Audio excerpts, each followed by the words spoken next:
Assalamualaikum warahmatullahi wabarakatuh. Apa kabar kelas 8? Baiklah, hari ini kita akan belajar lagi tentang materi baru. Materi yang kita pelajari yaitu conditional.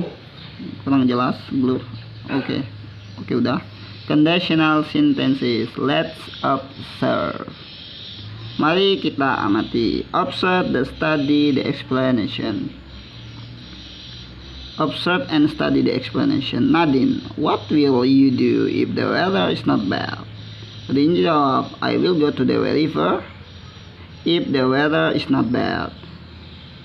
Apa yang akan kamu lakukan jika cuaca tidak buruk? Arti, apa yang kamu lakukan jika cuaca baik? Maka Rudy jawab, I will go to the river if the weather is not bad. Saya akan pergi ke sungai jika cuaca tidak buruk. Artinya jika cuaca baik dia pergi ke river, pergi ke sungai.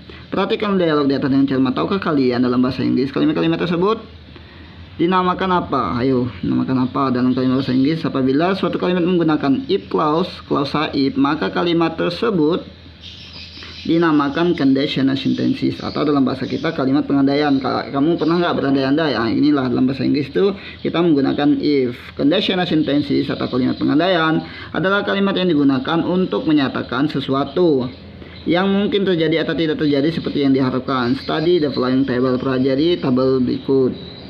Jadi ada 4 kalimat pengandaian. Oke, ada 4. Nomor 1 adalah absolute.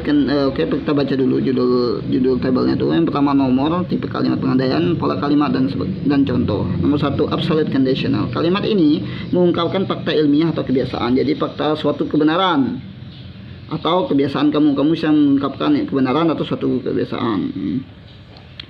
Oke, ini rumusnya I plus S plus V, plus S plus V. Sebagai contoh, if water freezes, it becomes a solid. Jika air dibekukan maka akan padat, maka menjadi padat. Itu akan menjadi padat. Maksud di situ dia akan menjadi padat adalah air ya. Jika air dibekukan maka dia akan menjadi padat. Lanjut contoh yang kedua, if I eat too much, I will be sleepy. Ini tadi adalah kebenaran ya, yang if water freezes, it become a solid, itu adalah fakta ilmiah. Sedangkan if I eat too much, I will be sleepy, itu juga fakta ilmiah ya, fakta ilmiah juga. Jika saya makan terlalu banyak, maka akan mengantuk.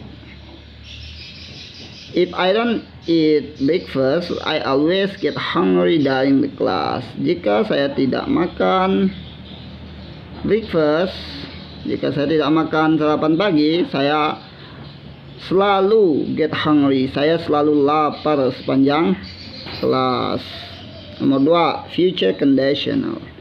Future conditional kalimat ini mengungkapkan kejadian yang diharapkan terjadi pada waktu yang akan datang dan masih mungkin terjadi. Rumusnya I plus S plus V, S plus will. If you go to Padang, jika kamu pergi Padang, you may see rumah Gadang there. Jika kamu pergi Padang, kamu mungkin melihat rumah Padang di sana. Berarti means you may go to Padang. Berarti kamu mungkin pergi ke Padang dan mungkin kamu melihat. Oke, blur. Tunggu bentar. You may go to Padang. You may see rumah Padang. Jika kamu mungkin pergi ke rumah Padang, kamu mungkin juga melihat rumah Gadang. Contoh yang kedua, if I have enough time, I will visit her. Means I may have enough time, I may visit her. Jika saya memiliki cukup waktu, saya akan mengunjunginya. Ya, di sini perempuan, her itu pengganti perempuan. Means I may enough time,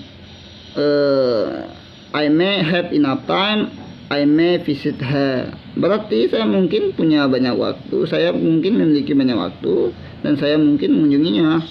Kemudian yang kedua, present conditional. Kalimat ini menyatakan peristiwa yang diharapkan terjadi sekarang dan tidak terjadi. Berharap terjadi sekarang tapi tidak terjadi. Gimana sih coba? Maksudnya, nah nih kita pergi ke rumusnya. Subjek plus S plus verb to atau were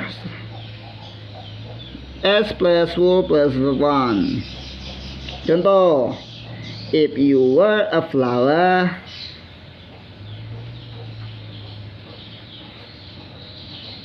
oke, tunggu dulu di sini gimana sih? If you were a flower, I will be a bee. Means you are not a flower, I'm not a bee. Jika kamu adalah bunga, maka saya adalah lebah. Berarti kamu bukan bunga, dan saya juga bukan lebah. Itu cuma mengandai, kayak orang ngandai-ngandai itu. Yang ketiga, yang keempat, past condition. Kalau ini menyatakan peristiwa yang diharapkan terjadi di waktu yang lampau, tetapi tidak terjadi. Dia diharapkan terjadi dulu, tapi nggak terjadi. Contoh, rumusnya I plus S plus had plus verb 3, atau bentuk itu ya, bentuk ketiga itu. Plus S plus would plus have plus verb 3. Sebagai contoh, if Kuku had been here, I would have be very happy. Means Kuku was not here, so I was not very happy. Itu berarti jika Kuku di sini, saya akan sangat senang. Artinya jika Kuku di sini, maka saya akan senang. Kenyataannya berarti Kuku itu tidak di sini, kan dia mengharap, dan dia juga tidak senang, tidak sangat senang. Oke ya, itu 4, ada 4. Jadi ada bentuk 4 clause, 4 klausa, 4 conditional sentences. Rumusnya itu dihafalin dan dipraktekin di kehidupan sehari-hari biar paham. Jadi ada 4: absolute conditional, future conditional, present conditional, dan past conditional. Oke, semoga dapat dipahami. Wassalamualaikum warahmatullahi wabarakatuh.